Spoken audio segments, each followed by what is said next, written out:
Hi, welcome to episode 5 of DNA of Games, the disability, neurodiversity and accessibility of games, highlighting those who are disabled and neurodiverse that work in games. With me this week is Annabel, who founded Melanin Gamers. Be sure to subscribe and follow this podcast to make sure you get all the latest episodes from the get-go. Okay. That's where you found my when you everybody like goes to the podcast, or like, you know, when you get to your episode, like, you'll see how badly I'm at editing. Skills that we have to learn, eh? But yeah, okay. So hi, welcome to another episode of DNA of Games. With me today, I'm really excited to have Annabel, who is a writer and the founder of Melanin Gamers, and you know, somebody who I've seen, you know, on the sidelines in the industry, sort of looking at what she does. But so I'm really excited to learn more about her and, you know, what makes her tick, and just about her life in general, because, you know, you always get people in the industry you're fascinated by, but you just want to learn more about. So I'm, you know, using this as a one-on-one time to actually get to know Annabel. So hi. Hello everyone. Thank you for having me so much. I really appreciate it. Oh no, we're super appreciative you've been part of the podcast. So yeah, honestly.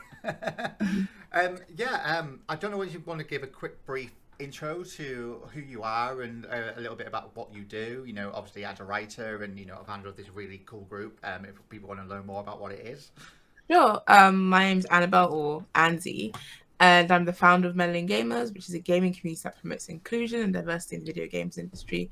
We put on panel talks, tournaments, and we also put on networking events as well as gaming tournaments. And we have a podcast too, where we talk to different industry insiders of color and promote them.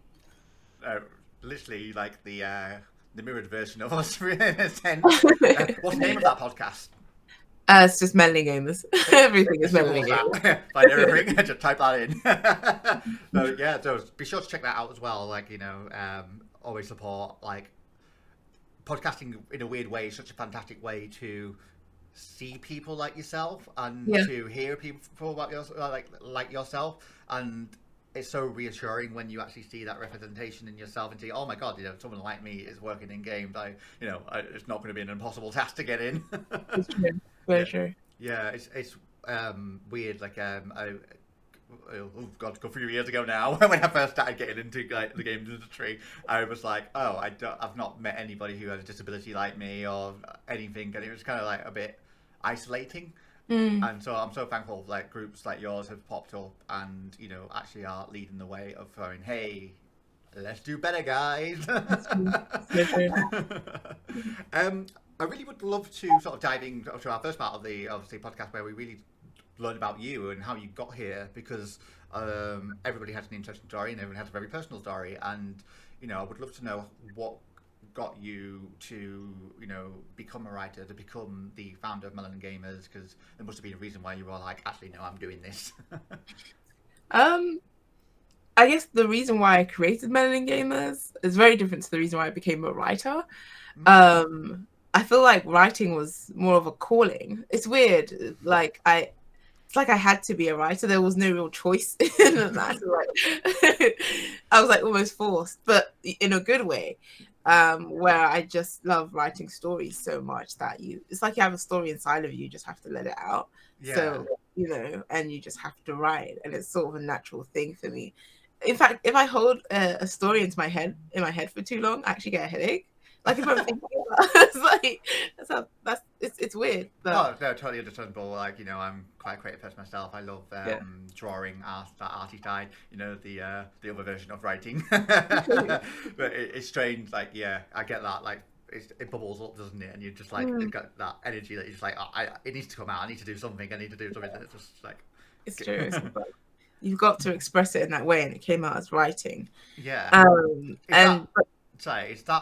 So that's always been the way with you, like since you were young, like, you know, you got, you know, a story in your head and imagination coming out, sort of thing, you know. Yeah, it's been since I was very young. I got into reading because I spent a lot of time in hospital, because I've got sickle anemia, and which is an inherited blood disorder. So that's what sickle anemia is. And so a lot of time was spent, especially in my childhood, in hospitals, a lot of hospitals. And so there was nothing much to do but like read and game as well. So that's where gaming came in. So it was reading that led me to writing. Like, oh, I love stories. I love this sort of world that I can be in. Even in a hospital, you can just be in a story and you don't have to like, I guess face your surroundings, which is kind of depressing, but you can just be like in a sort of, that's why I love sci-fi and fantasy. It's some of my favorite genres.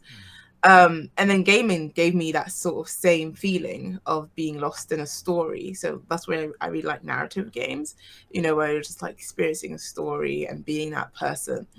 However my body was feeling, like my mind was still able to sort of experience these phenomenal things. And that's why I loved gaming so much. And not seeing enough representation in gaming was sort of breaking my heart, because it was like this thing that I absolutely adore is not always representing me in a good way. And I have most of my friends are gamers. And so we were always sort of talking about, why isn't there enough representation in gaming? We were always talking about it, talking, like someone has to do something. And I was like, one day, there was lots of different sort of instances that I was like, I have to do something, experiences. But I think the one of the nails that broke the camel's back was actually an experience that happened to my brother. Not to me. And it was he was my younger brother. I have two brothers because there's both of them come up in this story. There's Alan and Adam. Alan is a bit older than Adam. They're both younger than me. And Alan was really obsessed with Overwatch for a long time. And he was trying to become top 500, which is like really a big deal. And and he was playing with the team, and they were like on track to doing really well. And his team, the teammates were being racist towards him, not the enemy team, but his own teammates. And I was just like, surely if anyone's going to be mean to you, it's the enemy team, not your own teammates. They were. And my sister heard, and she was just like, pause the game. She knows nothing about gaming, so you can't pause a live game. And she told our parents, she was like, pause. She was like, you can't pause this game. She told our parents, and they didn't like what they heard like coming off the microphone, and they stopped Alan from playing for 3 months. How old was he at that time then? I think he was about 18, 19, I want to say. But Adam was much younger. He was in, I think, primary school. And they stopped Alan from playing for 3 months. And then Adam started getting bullied in real life, like at his school. But he didn't say anything about it, because when he saw what happened to Alan, he thought he'd get punished for being bullied. So that's how he interpreted that somehow he'd done something to deserve getting bullied, because Alan got banned off the game he loves to play because he was getting bullied. And I was just like, it was such a strange way to look at that scenario. Like how Alan was like, he got punished. He felt like he got punished. But obviously my parents just wanted to protect him from a game that was being toxic. And I was way to do that, just switch it off and like to go play this game. But who wins in that instance? The bullies are still going to be online playing, and Adam thinks that's how the world works. And I was like, you're too young to already be thinking that the world works in this way. And so I was just like, something really needs to be done. So this cannot be, we can't just accept this, because that's something as gamers, when you go online and you get abused and you're just like, just grow thick skin, mute your mic, do this, do that. It's an environment that we've just gotten used to, which is really not a good environment for something that we love to be in as well. And I was like, this can't be the future of gaming, where people like that are able to prevail and just able to do whatever they want and say whatever they want. And a lot of it comes down to the representation in games as well, and the people who are developing these games and the sort of environments that they're cultivating within their networks, and letting this go happen. And I was like, this cannot be it for gaming, something that's so wonderful and has saved my life. Actually saved my life. I can't let it, like, it was so strange. Like, I can't do this and I have to be on my crusade. But if I thought about it that deeply, I probably wouldn't have done Melanin Gamers. I just started it, and I was just like, we have to do this thing. And I was just like, I started it, and just cultivating a network of people who you'll be able to game with, and it'll be a safe space where you won't come across people like that and stuff like that, and you will see yourself represented, and it feels nice to game with people who are like that. And every time I'm gaming with anyone from the community, I'm at ease because I know no one's gonna go on about the fact that I'm a woman and I'm like, oh my god, you're a girl. Like if I come on the mic and I tell you how many times someone says that, Yeah. they've never seen a woman who games. It's crazy to me. Like, what year are we in? So that's why I created Melanin Gamers. How do your parents view it then? Because obviously you must have discussed, oh, you know, I've created this group, you know, and this is one of the awesome things I'm doing in gaming. Because obviously they had a negative viewpoint then of gaming through, you know, their kids having bad experiences with it, you know. Yeah. How supportive are they then for the... They are actually really supportive. And I was actually really surprised because of how they just view gaming as something that, you know, like there's a lot of negative connotations to it, but also they saw how much, I guess for me, the way I saw gaming and how they saw that gaming was bringing me out of my shell and stuff like that, and just something to do in terms of saving me and helping me like get out from that depression. Yeah. So they saw the benefits of gaming in that respect. And so it was convincing them that this is how it can be all the time, what I experience as opposed to what Alan experiences. Yeah. Where it's that really bad. So it was saying that we can work towards what it helps me with, you know, and how it helped me, and look how I can help other people with sickle cell in terms of getting something to do. Because a lot of the time in the hospital, you're just waiting. You're doing absolutely nothing. You're just sat there and you're not doing anything. I was like, this could really help people in terms of creativity, in terms of connecting. Like you can socialize online without ever having to like leave the hospital bed kind of thing. So Yeah. there's so many benefits to it that we could fix it and make it better as opposed to just leave it to rot kind of thing. Yeah, I mean that sort of ties in beautifully with like, you know, just asking you more about your experience with sickle cell, because obviously, you know, you obviously hinted before saying, you know, gaming in a way saved your life with it sort of thing. Maybe explain a bit more about, you know, what sickle cell is, because I'm not well versed in it, I'll be honest. I'm sure some people who are listening will be the same, like, oh, I sort of heard it, but I don't know what it means, sort of thing. Okay, well, sickle cell is an inherited blood disorder, and it's in the name. So your red blood cells are sickle shaped. They're supposed to be round, donut shaped, and like flexible and soft. But in sickle cells, they're sickle, that's banana shaped.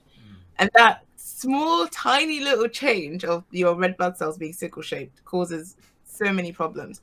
Because of the shape of them, they sort of link together and they're sticky and they're hard. So they clog up in places. And they don't use as much. So the first thing, there's many, but I'll try to keep this brief.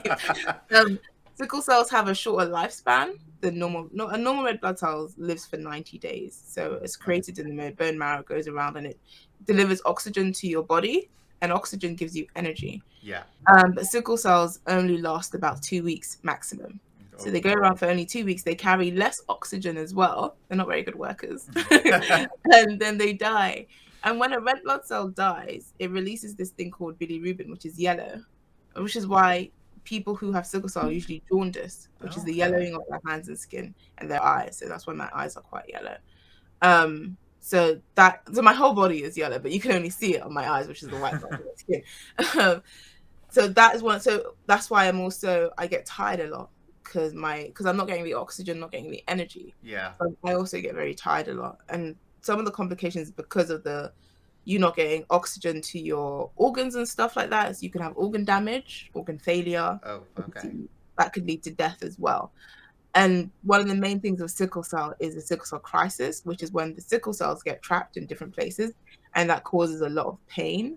The only thing that I could really relate it to is when you have your finger trapped in a door, and you know that sort of pulsating sensation, and it's such a small area, but it's like pulsating, like it's like a tiny heartbeat. Yeah, that's kind of what it feels like, because obviously the cells are trapped in these spaces and they're just giving off like the most intense pain ever. And I can say that having felt different types of pain in the world, and I would say sickle cell is one of the worst pains that I've ever felt in my entire life.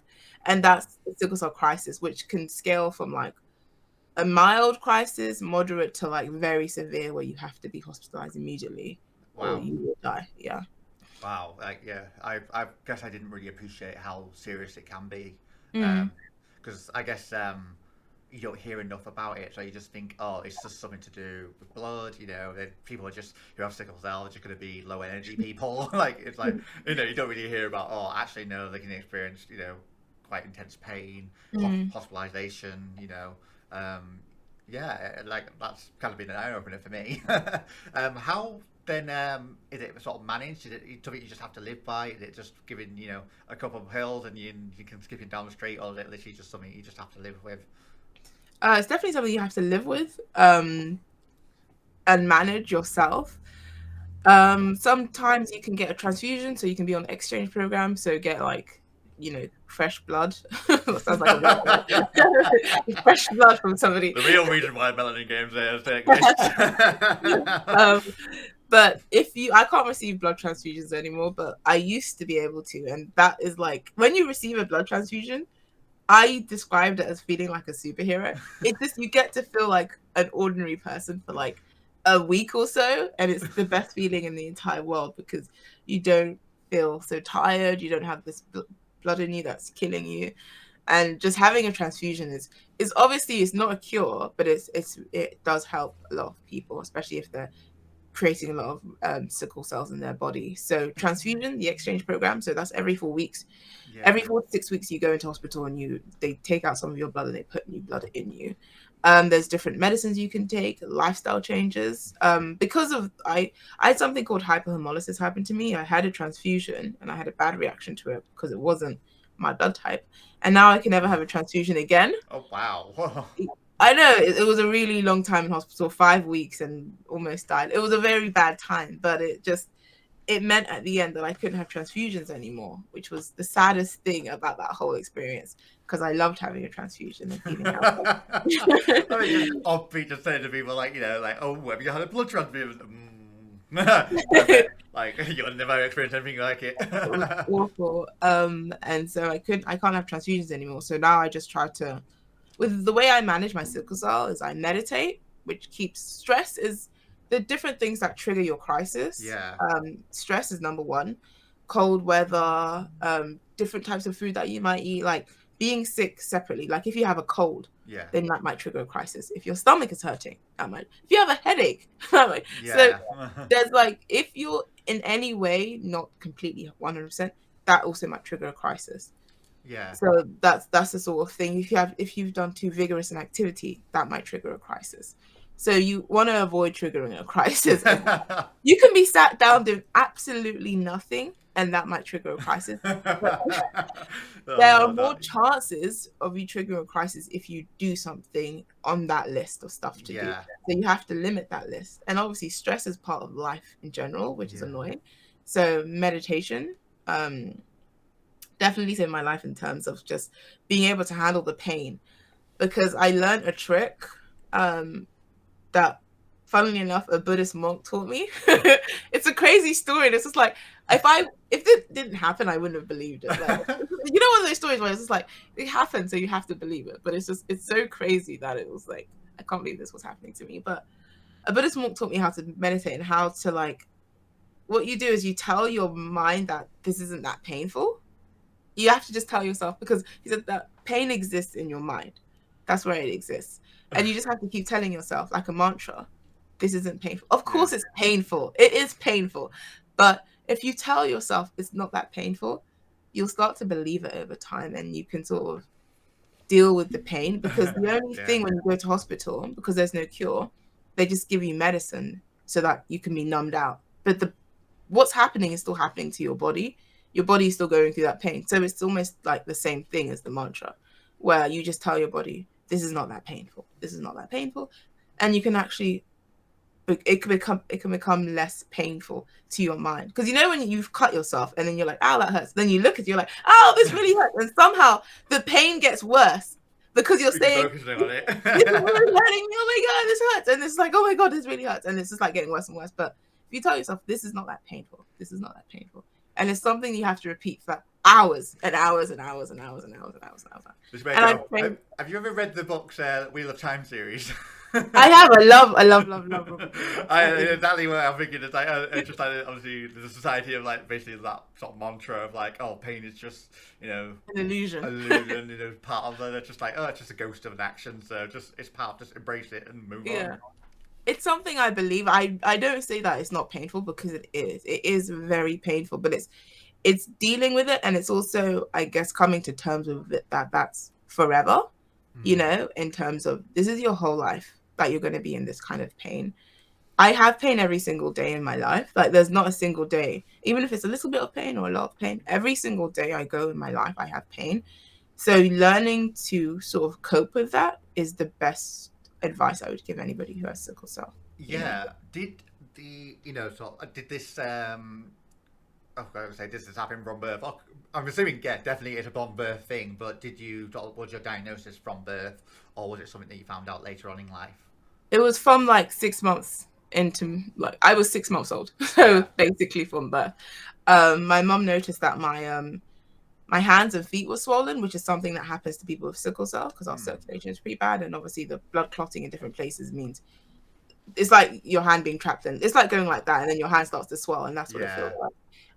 And so she took me into the hospital and was like, "What's happening?" And then they said sickle cell, and they didn't know what that was. So they found out about sickle cell when I got it, because I have an older sister and she wasn't born with sickle cell. So they were just like, "What's happening to this baby?" What? Oh, this happens, sort of thing. It's weird.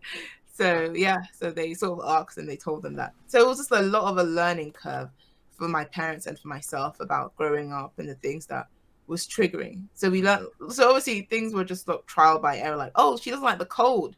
That's what's happening. She doesn't like this. So it was a lot. And I think my parents were really like soldiers through it, in terms of, their second child and me having this sort of disease that was a really big deal for all of us. And I guess, would it, did your parents were sort of brand new to this, brand new to having a child with sickle cell?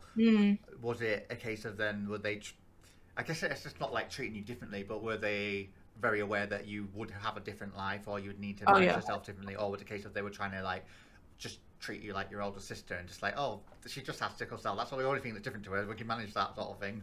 Not at all. They were going to actually a lot of different specialists, because they didn't know what kept triggering me to get sick. Because it was really quite bad, and like long stays in the hospital, like weeks and weeks at a time. So they couldn't even treat me like my sister if they wanted to, because it's like I kept getting sick a lot. And so there was just like, and because it wasn't something that they knew about, because they were both carriers, but they didn't know they were carriers before they got together. So if they both carriers, the chance of them having sickle cell, me, was 1 in 4. They didn't know that before they got together. And so it was a lot of going to different specialists and asking them and stuff like that, like what's happening. And back when I was younger, we were living we were living in Philadelphia, and you can imagine how expensive that was getting as well, like because of why is the racking up medical bills, and it's just like I was getting sick a lot, and it was just like, what is happening? And so we came back here to the UK. I can imagine that challenge. The American third approach. Get you some blood from the dodgy man round the back of the car, having got priced. But how then? Obviously, your family grew in that, and is that just now a normal part of the family dynamic? I don't know if your brothers have sickle cell, or was it just a case of you were the 1 in 4? I was 1 in 4. I got lucky that way. So I assume then, just as a family, you just sort of came together and were like, cool, right, we're learning about sickle cell, or someone who has sickle cell, and we know exactly what to do in life now. If you ever met someone else with sickle cell. My cousin had it. She had it as well. But in terms of our family unit, I was the only one who, my brothers don't have it, my sister doesn't have it. So it was a big learning curve, and I think my family has done really well, because when I have a crisis, everyone sort of rallies around, and it's because there's a time limit as to getting you to the hospital, because if you don't, like with the window, you will die. So it's like, if you don't get this person to the hospital, it's just, you might as well just leave them at home. Because they're dead anyway. That sounds really morbid, but there is a window of sort of getting me to hospital. And when I have a really bad crisis, I can't do anything. Like I can do nothing. Like my brother had to carry me down the stairs. It's just like I'm reduced to just, I can't even move. Sometimes I can't even speak. It's just like I'm completely reliant on them to help me and do, like, get me stuff or all of that sort of stuff, and even tell the ambulance and the paramedics like what's going on, what's happening to her, blah blah blah. So it's very much like everyone knows what to do. We have a whole system, and I am so fortunate that I'm within a family that is that caring and we're that close. Yeah, I do. Honestly, I really love it. Like, it sounds so supportive, and I mean, assume that's made a massive difference in terms of your life, and just your what you think you can achieve. Because I think if it was the opposite, some of the things that you've done might not happen then, because you might not have that confidence to do that. Because not at all. Goes a long way. It's crazy how supportive they are in terms of me having sickle cell, and also letting people know and not making me feel like other. Because that was happening, I guess, maybe like my teenage young adult, where it's just like I wish I could just, because they all don't have it. It's just me. So it's just like I wish I could just run around and do all of this sort of stuff. And but when we're playing outside, when we come in, then I have a crisis, and it's just like I've ruined everyone's day, kind of thing. And that's how I felt. It was more me feeling like that than them being like, oh, why did you do this? Like they were never that way. And it's crazy. Even as children, they weren't that way, because kids can be kind of cruel. Yeah. But they were always like, no, this isn't your fault. If anyone, blame the parents for giving this to you. But it was just feeling like I just wanted to be just like them. But they never made me feel like, you're not one of us because you have sickle cell. So it was just the best siblings, I would say. Like, as terms of a unit, we are very rock solid in that way. I love that. The sort of a question would be, sort of growing up then, it's great that you have the supportive element. Did your parents then, sort of help you navigate sort of what your, life expectancy, I can do this, I can go and become a writer, or did you feel like, oh no, you were very limited of what your prospects were? What was the conversation? Were they like, oh, you can just do anything, or were they realistic and say, oh, I don't think they'll be cruel. I don't think, no, you can't do that. It actually, the doctors said that I wasn't. In Ghana, we have a saying, and the doctors in New York said this as well. And then when we came to London, they said this too. So we have a saying: people who are born with sickle cell are called the children who come and go. And you're supposed to not get attached to that child because they're going to die in infancy anyway. That sounds really morbid, I know. That's your whoopsie kid. It's like, oh. I know, it's crazy. So, and even like what they're being told by specialists, the life expectancy of someone with sickle cell was not that high. So that they shouldn't, they should be realistic in terms of like me and stuff like that, and how like the quality of life I would live. So it was a lot of just my parents being nervous, I guess. You're gonna live another birthday. It was just like, yay. So they were very much like I could do anything they were very supportive in anything that I wanted to do. It was me, if anything, that was just like, well, I'm not going to live anyway. There was a lot of depressed years, which I can only imagine the writing material that you created for that, the teenage angst years. There's a very, very, like, just a lot of years where I was just like, because you're being told by the doctors, you're not going to live. Yeah. So it's like, why make any plans? Because you're going to die anyway. And obviously being in a hospital setting, you're seeing children your age dying too, and you don't believe in stuff like, I guess with me it was just I didn't believe in like the tooth fairy or Santa Claus, because you see all of that like demystified so quickly when you're in hospital. Wow. And so it was just like children can die and that kind of thing, where you learn that quite early on, where it's just like sometimes good people are punished and bad people win, and that sort of thing was, even when I was a child, I cottoned onto that quite quickly. Where it's just, even if you're really good, you might still die anyway. And so it was very, I felt like I was very mature as a child because of that, and very realistic in terms of like death being an easier option than living, because living was living with pain and being in hospital and just like feeling like I was wasting everyone's time because it was just like, oh, we're back here again. All of us were always in the ward, and it was like there were so many of us.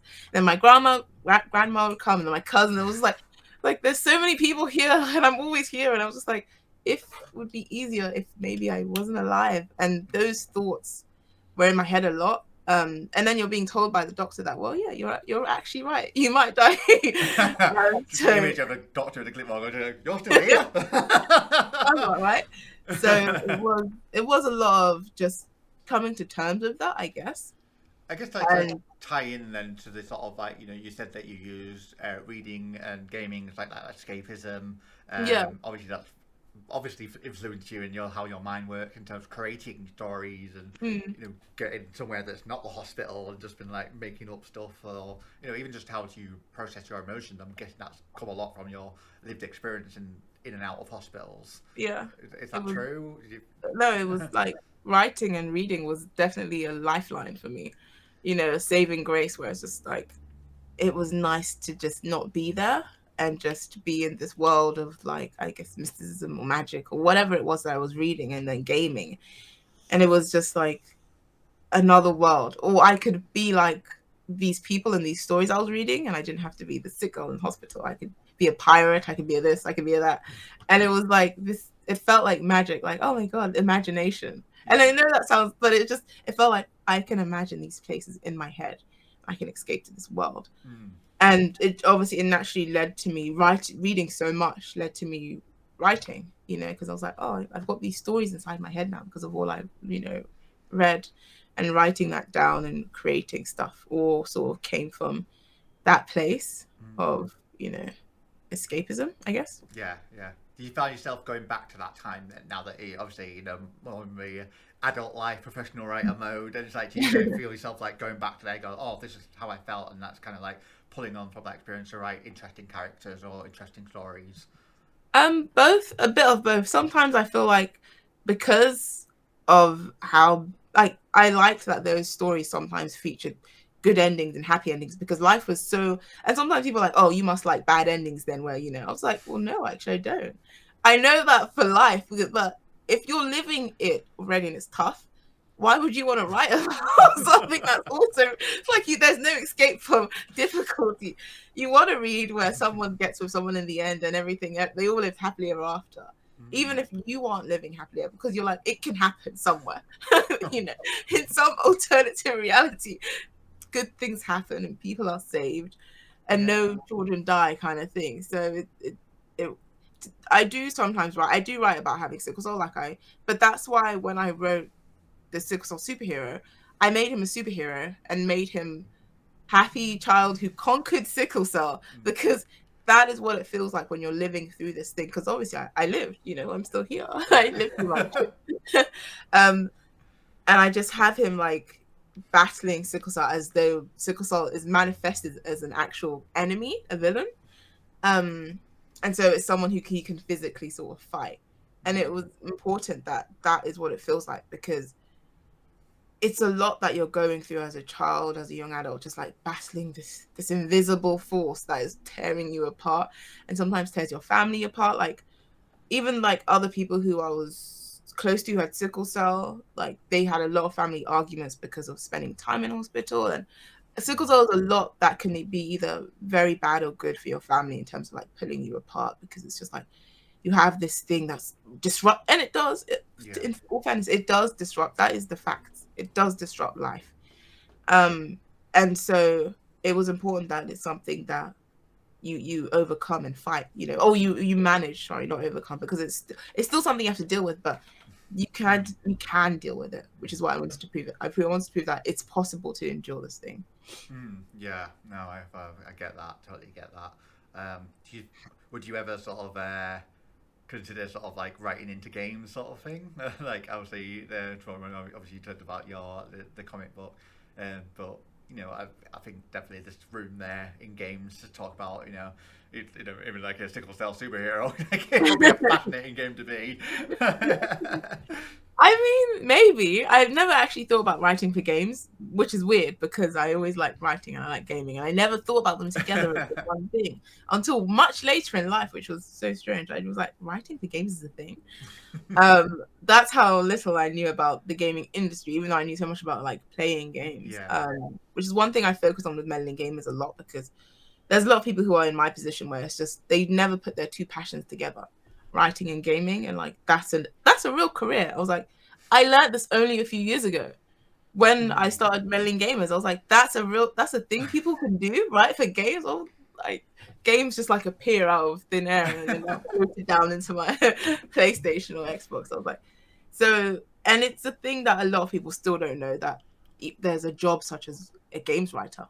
You know, if you like music, there's music. If you like animation, there's a lot. Even when we do a lot of going into schools and talking to them, and when we ask them what careers are in gaming, they say coder, programmer, and those are the only two careers they think are in the whole gaming industry. A coder does everything, and then the game just appears magically. I'm like, I was like, no. have you seen the programmers' art? They're terrible. So that's something I wish I'd known actually when I was growing up, because that would have been perfect for me. But I am more into novel writing, I guess, because I'm used to it now. But who knows, I might do it again one time, because I do love gaming. But yeah, well, visual novels are a big thing. Yeah, very true. You never know. I do love that, the beauty of that. This group that you founded, that you actually, it has evolved from more than just the a safe space, but also the career prospect. Actually talking about, hey, let's come together and make games. Be a writer, be an artist. Make music for games. And actually tearing back the veils of what the game industry is, to actually say, hey, it's got all this potential and possibility, and don't make a barrier to that. If you want it, just smash through and you can be it, kind of thing. It's just so cool. Yeah, I'm going to say, it'd be really cool to sort of, sort of lead into our sort of last section of where we're talking about gaming as a whole, and I'll be really interested to know, what games really stand out for you when somebody goes, "Oh, why do you like games?" It's like, because of this game.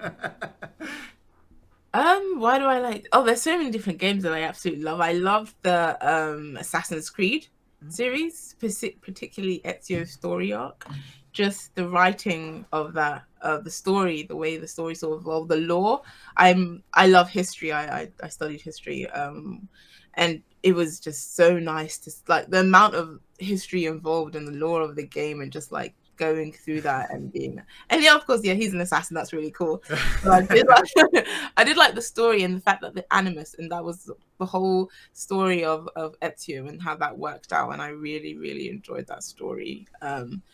I also really like Sims a lot. I was obsessed with Sims which was weird, because my brother thinks it's a weird game because it's just ordinary life. And I was like, well, that's why I find it so fascinating, because I can pretend to be an ordinary, there's so much that you can do with Sims.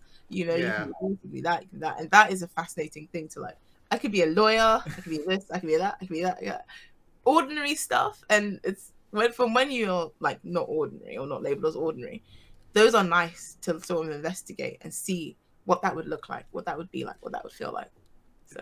Oh God, definitely, yeah. I do love that you sort of brought up the Sims, because it's fascinating that sort of whether it's like people like yourself or myself, do want a bit of normality. You just go, I'm gonna basically sit down and make this virtual me or virtual person I created just so it do something mundane that I would maybe struggle with in real life, or just would be out of bounds. And it's not, like you said, there's a sort of beauty to that sometimes, of just being really so mundane, like it's like it's weird, isn't it?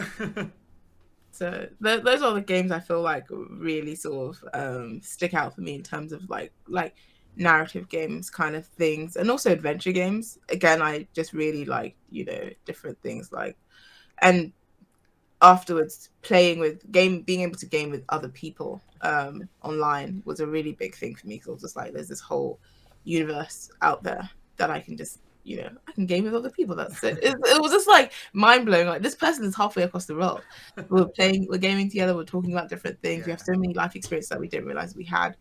And that's what I love gaming for. It's just you could just come together under one common goal. You know. Yeah.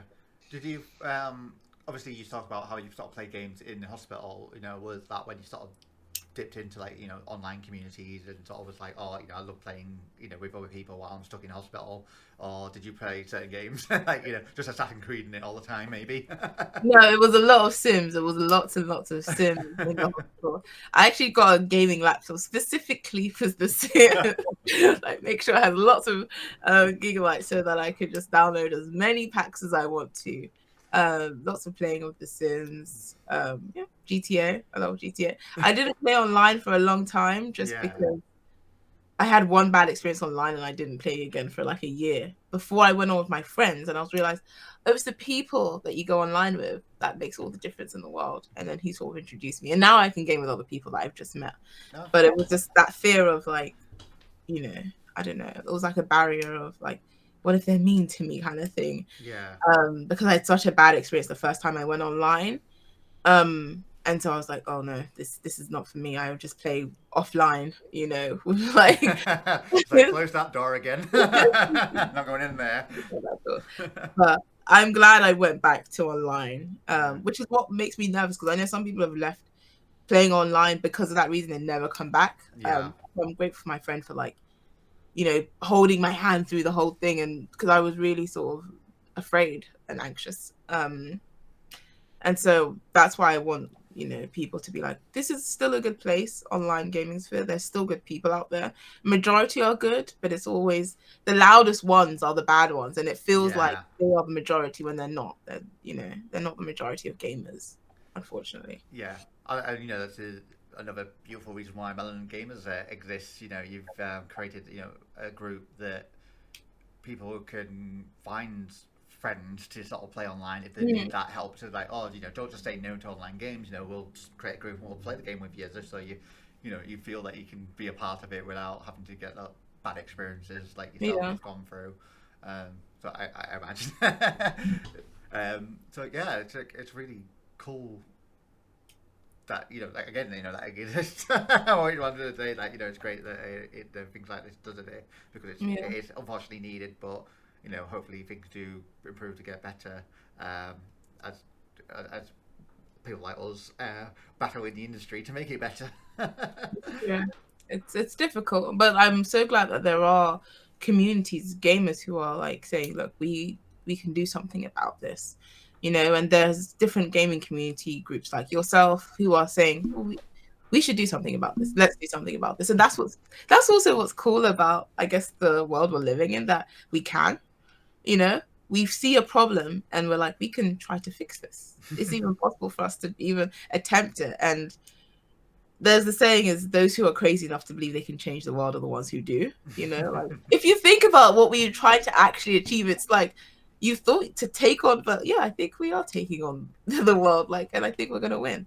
So it's, you know, it's possible. I feel like it doesn't have to, it can be very difficult.